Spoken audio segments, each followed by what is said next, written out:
आज का हमारा टॉपिक है advertisement.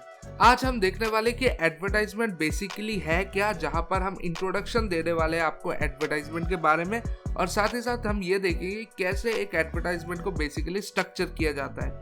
If you are interested, stay tune with the video. We are starting right now. Let's roll the intro.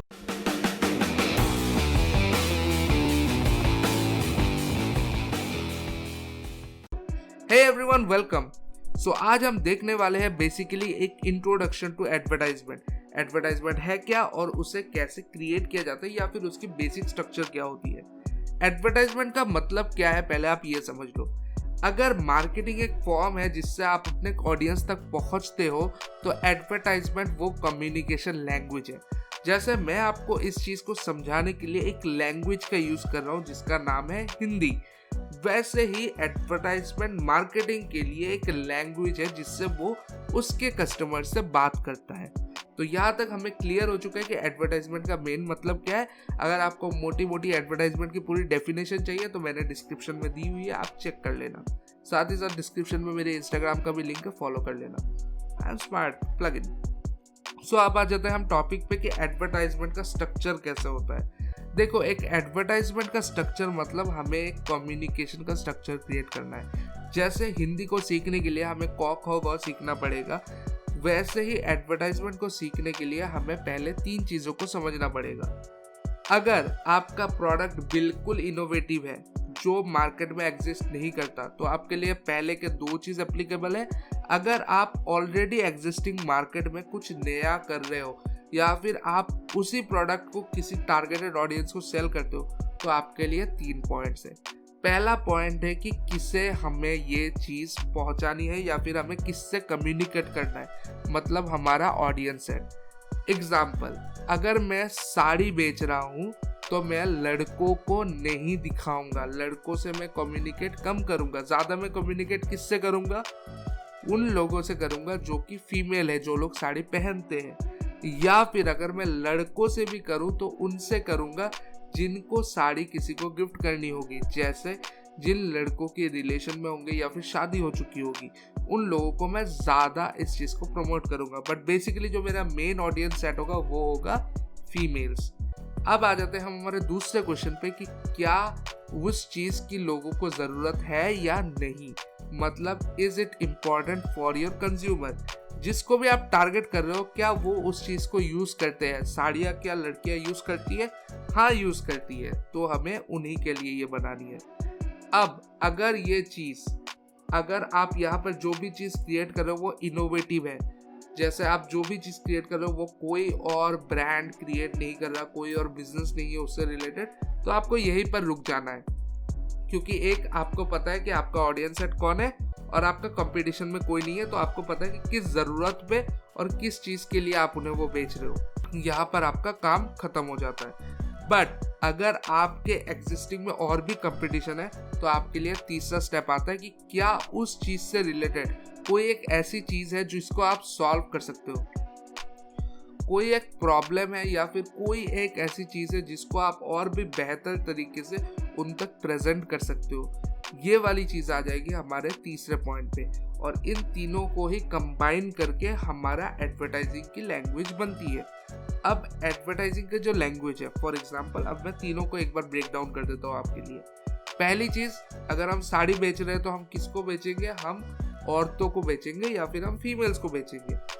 अब दूसरी चीज़, अब हमारे पास अगर वो साड़ी है, क्या वो लोग यूज़ करते हैं? हाँ, औरतें यूज़ करती है। क्या उससे रिलेटेड कंपटीशन है? हाँ, बहुत सारी कंपटीशन है। तो उसमें हमें क्या करना पड़ेगा? हमें इनोवेट करना पड़ेगा।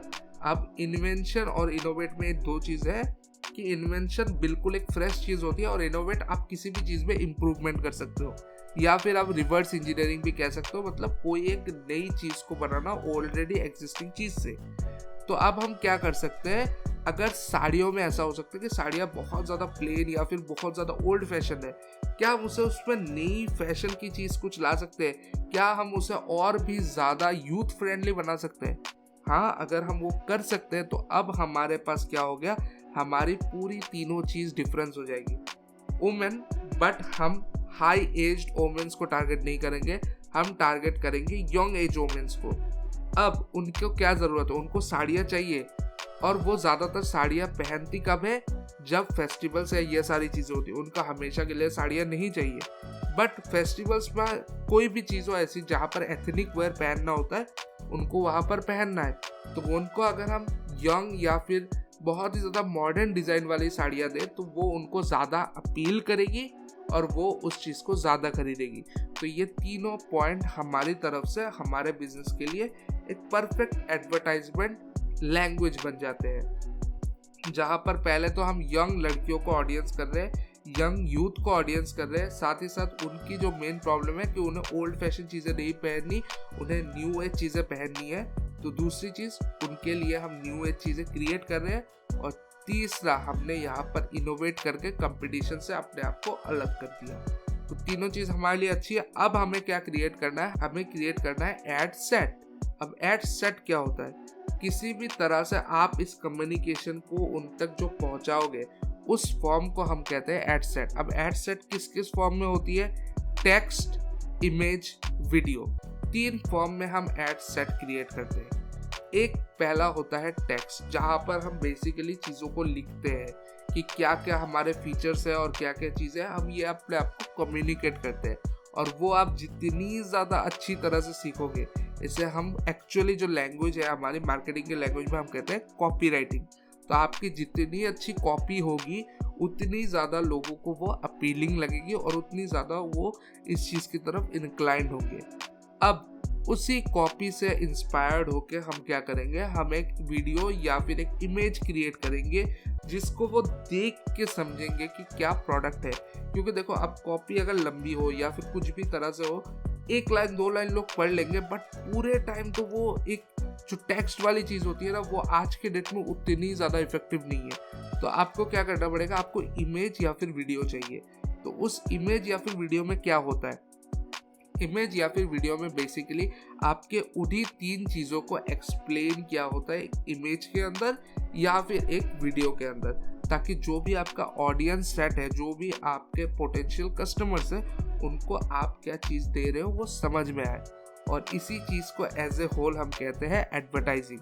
तो एडवर्टाइजिंग का स्ट्रक्चर हमें पता चल गया कि पहले हमें 3 चीज़ों को डिसाइड करना है। जो 3 चीज़ें मैंने एक्सप्लेन की है वो आप नीचे कमेंट डाउन करो कि आपको क्या क्या चीज़ें, वही 3 चीज़ों को आपको बताना है बेसिकली, क्या क्या चीज़ें आपको पहले फाइंड आउट करनी है। और साथ ही आप एक एग्जाम्पल दे सकते हो, अगर आपको मन है तो आप एग्जाम्पल दे सकते हो कि क्या 3 चीज़ें थी और कैसे किसी भी बिजनेस में वो 3 चीज़ें हम निकाल सकते हैं। आप कोई भी अलग बिजनेस का एग्जाम्पल दे सकते हो। उसी के साथ अब हम आ जाते हैं एड सेट पर। फिर हमने देखा कि एड सेट क्या होता है। एक एडवर्टाइजमेंट का जो सबसे बड़ा मेजर पार्ट होता है वो होता है एड सेट, जो हम आगे अपने ऑडियंस को दिखाते हैं। और वो हम किससे दिखाते हैं, थ्रू एडवर्टाइजिंग प्लेटफॉर्म्स। और एडवर्टाइजिंग प्लेटफॉर्म्स के बारे में हम आगे वाली वीडियोस में डिस्कस करेंगे और उन सबको धीरे धीरे ब्रेक डाउन करेंगे, एक एक प्लेटफॉर्म को। बेसिकली हम डिजिटल प्लेटफॉर्म्स को ब्रेक डाउन करेंगे, हम ट्रेडिशनल मार्केटिंग या फिर ट्रेडिशनल एडवर्टाइजिंग में नहीं जाएंगे। So if you are interested for the future video, make sure you hit the subscribe button and stay tuned with Arnolage. I will see you in the next video. Until then, signing off.